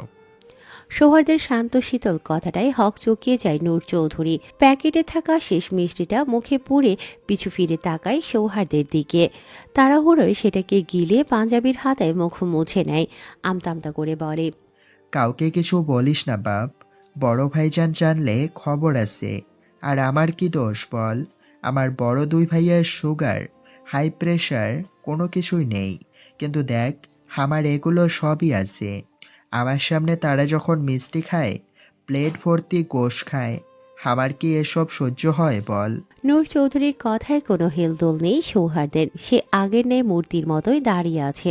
তখনই নূর চৌধুরী বিস্মিত কণ্ঠে জিজ্ঞেস করে, তোর চুল দিয়ে টপ টপ করে পানি পড়ছে কেন মুনাফ? তুই কি রাত 2টোর সময় গোসল করতেছিস? নূর চৌধুরীর কথা শেষ হতেই সৌহার্দ্য হাঁচি দিয়ে বসে। তখনই ঘুম ঘুম চোখে রান্নাঘরে প্রবেশ করে রূপালী চৌধুরী। সৌহার্দ্য আর নূর চৌধুরীকে একসাথে দেখে হামি তুলতে তুলতে তাদের উদ্দেশ্যে বলে। নূর চৌধুরী সৌহার্দ্যের দিকে তাকায়, চোখ দিয়ে ইশারা করে কিছু না বলতে। সৌহার্দ্য তার গায়ের সাদা রঙের ওভারসাইজ টি শার্টটির হাতা গোটাতে গোটাতে বলে, আমি কফি বানাতে এসেছি। চাচু কেন এসছে তাকে জিজ্ঞেস করো। বলেই এগিয়ে যায় চূড়ার দিকে। রূপালী চৌধুরী কিছু বলতে যাবে, তার আগেই নূর চৌধুরী তাকে টেনে নিয়ে যায় আর সৌহার্দ্যের উদ্দেশ্যে ক্ষীণ স্বরে বলে, চাচা, আপন প্রাণ বাচ্চা। প্লেট ভর্তি খাবার, হাতে ঔষধ আর থার্মোমিটার হাতে প্রিয়ন্তীর রুমে দাঁড়িয়ে আছে সৌহার্দ্য। নীলরঙা ড্রিম লাইটের আলোয় প্রিয়ন্তীর মুখের আদল বুঝতে পারছে না সে, তাই খাবারটা টেবিলে রেখে পকেট হাতড়ে ফোন বের করে। ফোনের ফ্ল্যাশ লাইট জ্বালাতেই দৃশ্যমান হয়ে ওঠে প্রিয়ন্তীর নেতিয়ে পড়া মুখখানা। ফোনটাকে টেবিলের বই এর সাথে হেলান দিয়ে দাঁড় করিয়ে ধীর পায়ে এগিয়ে গিয়ে বসে প্রিয়ন্তীর পাশে। কাপা কাপা হাতে প্রিয়ন্তীর কপালে হাত ছোঁয়াতেই বুকটা ছ্যাঁত করে ওঠে তার। শরীর থেকে যেন আগুন ঝরছে। সৌহার্দ্য স্থির হয়। প্রিয়ন্তীর মুখে চোখজোড়া তাক করে আলতো করে তার হাত দুটো লুকিয়ে ফেলে নিজের হাতের মাঝে, যার দরুন 3 ঘন্টা ঠান্ডা পানিতে ভেজার কারণে সৌহার্দ্যের ঠান্ডা হাত দুটো গরম হয়ে ওঠে প্রিয়ন্তীর আগুনের ন্যায় গরম হাতের স্পর্শে। আম সরি বাবানি, আমার খুব ভুল হয়েছে। এবারের মতো মাফ করে দে। কথা দিচ্ছি, এই আগুনের তাপ আর কখনো স্পর্শ করতে দেব না তোকে। প্রমিস। তোকে আমার বুকের মধ্যে লুকিয়ে রাখবো, কোনো কিছু ছুঁতে পারবে না তোকে, এমনকি কোনো অসুখও না। তোর সবটুকু অসুখের ভাগ না হয় আমাকে দিস পাখি। এই প্রিয়, চোখ খুল না, একবার তাক আমার দেখে প্লিজ। সৌহার্দের করুণ কণ্ঠে প্রিয়ন্তীর চোখ পিট করে তাকায়। গায়ের তাপমাত্রা বেশি হওয়ার দরুন চোখে সবকিছু ঘোলাটে লাগছে, কানটাও বন্ধ হয়ে আছে বোধ হয়। কে কথা বলছে কণ্ঠটাও চিনতে পারছে না, তাই জ্বর মিশ্রিত কাপা কাপা ও ভাঙা ভাঙা কণ্ঠে জিজ্ঞেস করে কে। প্রিয়ন্তীর কথাটা কানে আসতেই সৌহার্দের ঘোর কাটে। সহসায় তড়িৎ বেগে টেনে বসায় প্রিয়ন্তীকে। প্রিয়ন্তীর ছোট ছোট হাত দুটো নিজের এক হাতের মুঠোয় পুড়ে নিয়ে অন্য হাত দিয়ে আলতো করে চেপে ধরে প্রিয়ন্তীর রক্তিম গাল, যেখান থেকে জ্বরের দরুন উষ্ণতাপ বের হচ্ছে। সেই গালে হাত রেখে মলিন কণ্ঠে বলে, আমি তোর তাপ শোষণকারী, দেবী না? আমাকে তোর সবটুকু তাপ শোষণ করে নিতে। রাত গভীর হতেই শীতের তীব্রতা যেন আরো প্রখর হয়ে উঠেছে, যার দরুন টিনের চালে টুপটাপ শব্দে কুয়াশা পড়ছে। সেই শব্দ চাল ভেদ করে গিয়ে পৌঁছায় সৌহার্দের কানে। সৌহার্দ সচেতন হয়, প্রিয়ন্তীর গায়ের কম্বলটা আরেকটু টেনে দিয়ে চিন্তিত কণ্ঠে জিজ্ঞেস করে, বাবুনি ঠান্ডা লাগছে তোর? আর একটা কম্বল আনবো? সৌহার্দের সামনেই কম্বল জড়িয়ে বসে বসে ঢুলছে প্রিয়ন্তী। জ্বরের তীব্রতায় কোনো হুঁশ নেই তার। 2 মিনিট যাবৎ সৌহার্দ তার মুখে থার্মোমিটার ঢুকিয়ে রেখেছে। সে এক হাত উঁচিয়ে বারবার ঘড়ি দেখছে, আর অন্য হাতে প্রিয়ন্তীর কাঁধ ধরে রেখেছে যাতে সে পড়ে না যায়। সৌহার্দের প্রশ্নে নাক টানে প্রিয়ন্তী, ঘাড় কাত করে তাকে আঁকড়ে ধরে রাখা সাদা টি শার্টটির হাতায় নাক মুছে। প্রিয়ন্তীর এহেন কাণ্ডে ঘড়ি থেকে দৃষ্টি সরিয়ে ভ্রু কুঁচকায় সৌহার্দ। প্রিয়ন্তীর এই অভ্যাসটা তার সবচেয়ে পছন্দের।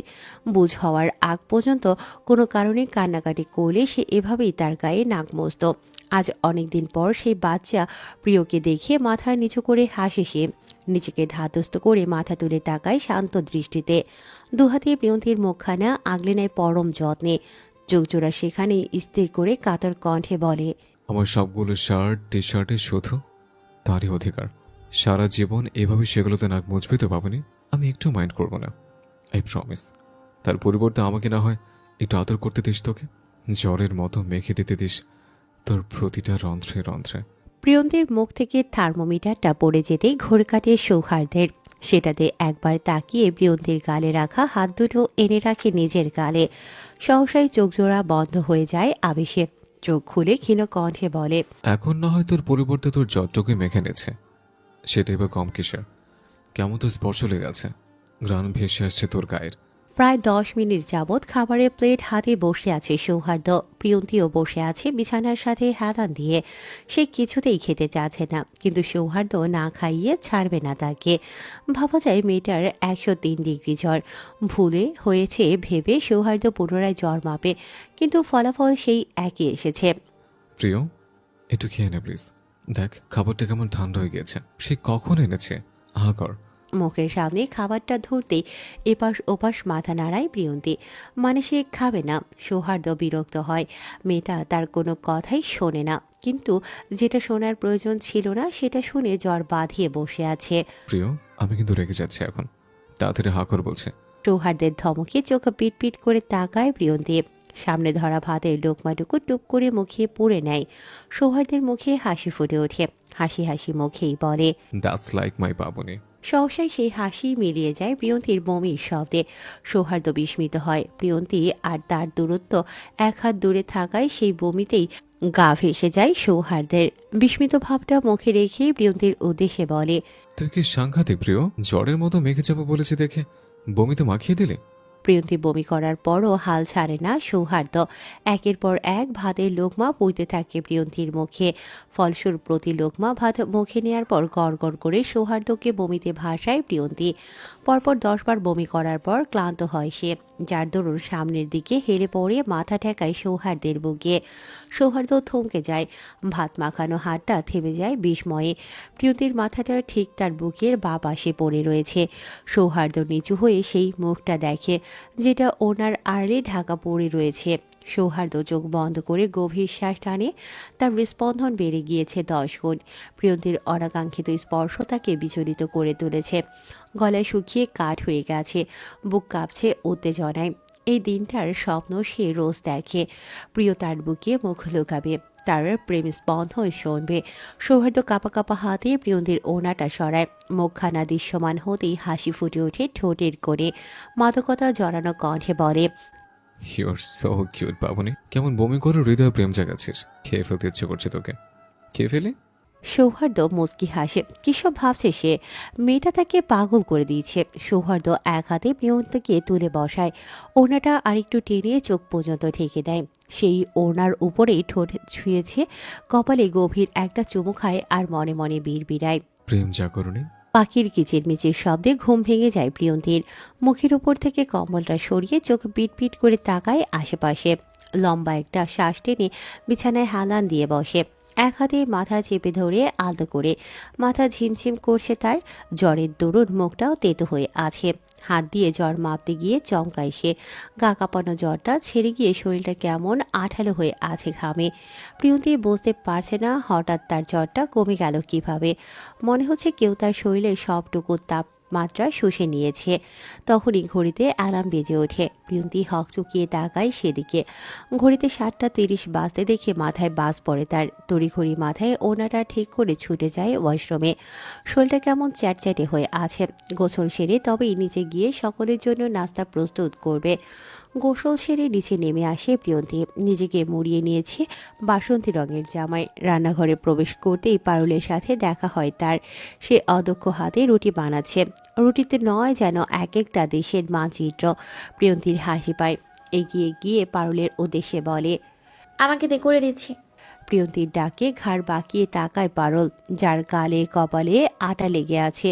তা দেখে প্রিয়ন্তীর পুনরায় হাসি পায়। প্রিয়ন্তীকে হাসতে দেখে পারুলের চোখ চকচক করে ওঠে, কিন্তু সহসাই সেটা মুছে গিয়ে সেই চোখ জোড়ায় ভর করে ভীতি।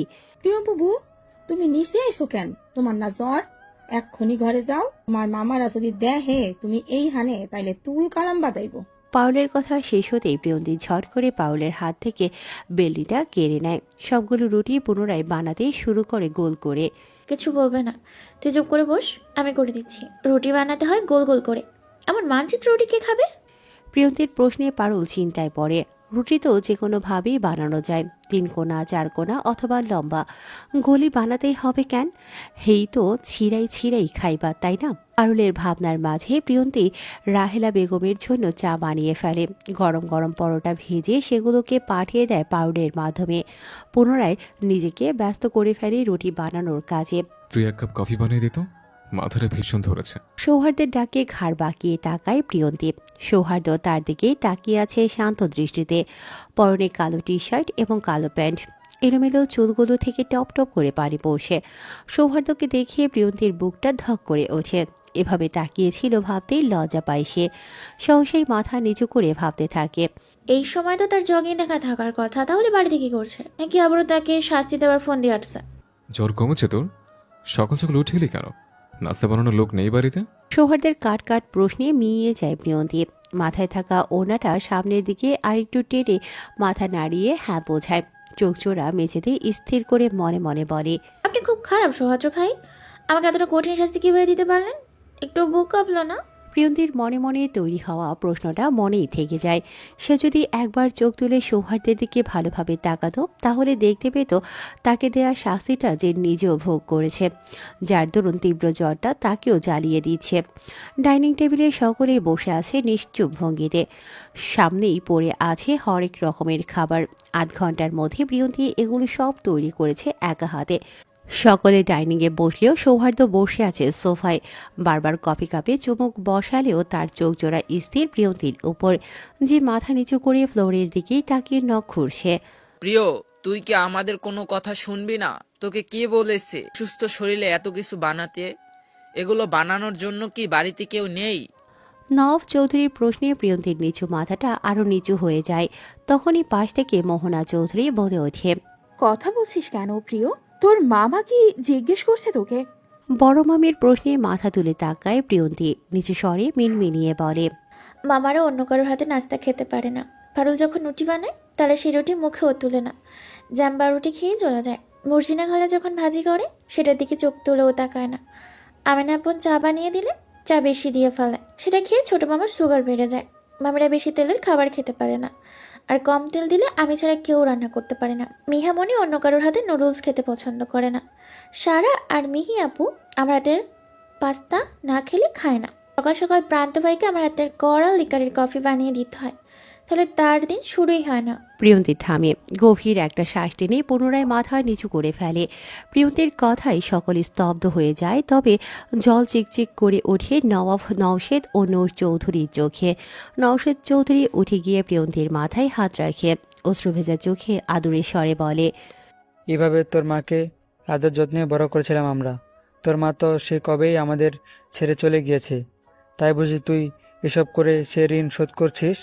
প্রিয়ন্তী চোখ তুলে তাকায় নওশেদ চৌধুরীর দিকে আর মনে মনে বলে, না মামা, আমি আমার ঋণ শোধ করছি। আমাকে আশ্রয় দেওয়ার ঋণ, দুবেলা খেতে দেওয়ার ঋণ, পড়াশোনা করতে দেওয়ার ঋণ, আজ রোজ ঘুম থেকে উঠে মন ভরে মায়ের কবরটা দেখতে দেওয়ার ঋণ। নাস্তা শেষে সকলে একে একে ঘরে চলে যায়। সকলে এখন ছুটবে নিজ নিজ গন্তব্যে। সকলে চলে গেলেও সেখানে থেকে যায় সৌহার্দ্য। সে সোফায় বসে একমনে পত্রিকা পড়ছে আর মাঝে মাঝে ভ্রুজোড়া কুঁচকাচ্ছে। তখনই এক টুকরো কাপড় হাতে ধীর পায়ে টেবিলের দিকে এগিয়ে আসে প্রিয়ন্তী। উদ্দেশ্য নোংরা টেবিল পরিষ্কার করা।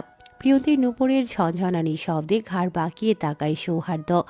প্রিয়ন্তীর হাতে কাপড়ের টুকরো দেখে সহসাই বিরক্তি ফুটে ওঠে তার মুখমণ্ডলে। প্রিয়ন্তীর দিকে কটমটিয়ে তাকিয়ে বিড়বিড়িয়ে বলে, বেয়াদব মেয়ে, এখনো তুই কিসের কাজ তোর? সারা রাত জেগে সুস্থ করেছি এসব করার জন্য? এখন শুধু চড়ুই পাখির মতো উঠছিস। তোকে খাঁচায় বন্দি করে তোর ডানা কাটবো আমি, দেখে নিস। সৌহার্দ্য রাগে হাত মুষ্টিবদ্ধ করে ফেলে।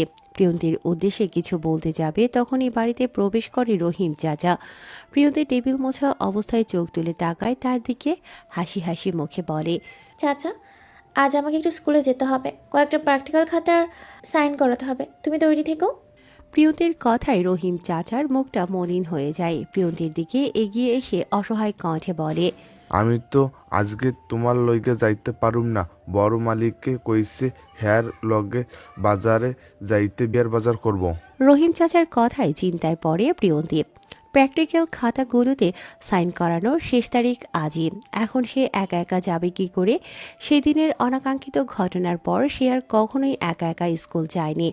রহিম চাচা রিস্কায় করে তাকে দিয়ে আসতো আর নিয়ে আসতো। 10টার দিকে রেডি থাকিস, আমি নিয়ে যাব। 1 মিনিট এদিক সেদিক হলে তোর খাতা সহ তোকেও পুড়িয়ে ফেলবো, মাইন্ডেড। প্রিয়ন্তী হক চুকিয়ে যায়, ঘাড় বাঁকিয়ে তাকায় সৌহার্দ্যের দিকে। তার চোখ জোড়া তখনও পত্রিকায় গুটি গুটি লেখায় তাক করা।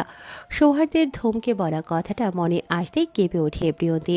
শীত দ্বারা দিয়ে প্রবাহিত হয় শীতল বাতাস।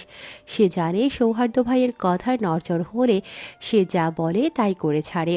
তাছাড়া এখন সৌহার্দ্য ভাইয়ের সাথে না যেও কোনো উপায় নেই তার। সহসায় তার চোখ চলে যায় ঘড়ির দিকে। সেদিকে এক পলক তাকিয়ে ছুটে চলে যায় নিজের রুমে। বায়োলজির মাইক্রোস্কোপের চিত্রটা যে এখনও আঁকা বাকি তার।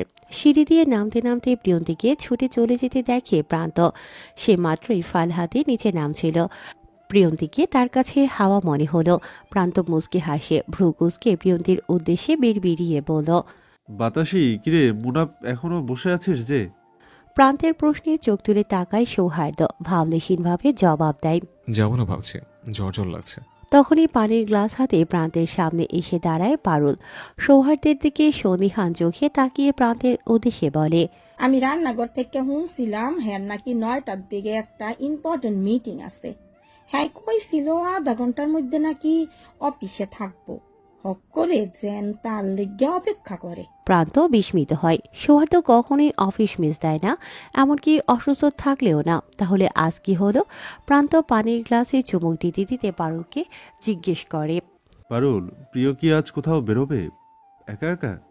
পারুল মুখে হাসি হাসি ভাব রেখে বলে, হ্যাঁ ভাইজান, প্রিয় বুবু কইছিল আজকে স্কুলে যাইব। হ্যাঁ নাকি কি কাজ আছে, রহিম চাচারে যাইতে কইছিল, কিন্তু হ্যাঁ যাইতে পারবো না। পারুলের কথায় মুখের পানিটুকু গিলে মাথা নিচু করে হাসে প্রান্ত। সৌহার্দ্যের অফিস না যাওয়ার কারণটা চট করে বুঝে ফেলে সে। নিজেকে ধাতস্থ করে পকেটে হাত গুজে সৌহার্দ্যের দিকে তাকায় শান্ত দৃষ্টিতে। মুখে দুষ্টু দুষ্টু হাসি নিয়ে চোখ ছোট ছোট করে জিজ্ঞেস করে, মুনাফ, তোর না জ্বরের জন্য অফিস যাচ্ছিস না, তাহলে প্রিয়কে নিয়ে স্কুলে যাবি কি করে? প্রান্তের প্রশ্নে সৌহার্দ্য উঠে দাঁড়ায়। দ্রুত পায়ে সিঁড়ি বেয়ে উপরে উঠতে উঠতে ক্ষীণ কণ্ঠে বলে, সাথে না গেলে যে জ্বরটা আমার শরীর না চালিয়ে বুক চালাবে, সে জ্বরটা হলো আমার বাবুনি জ্বর। সৌহার্দ্যের কথায় প্রান্ত মুচকি হাসে বিড়বিড়িয়ে বলে, উন্মাদ প্রেমিক। কালো গাড়িটির সামনে হেলান দিয়ে দাঁড়িয়ে আছে সৌহার্দ্য। আজ সকাল সকাল বেশ ভালোই রোদ উঠেছে। উত্তপ্ত রোদে তার সিল্কি বাদামি চুলগুলো জ্বলজ্বল করছে। মৃদু বাতাসে সেগুলো এলোমেলো হয়ে বাড়ি খাচ্ছে কপালে।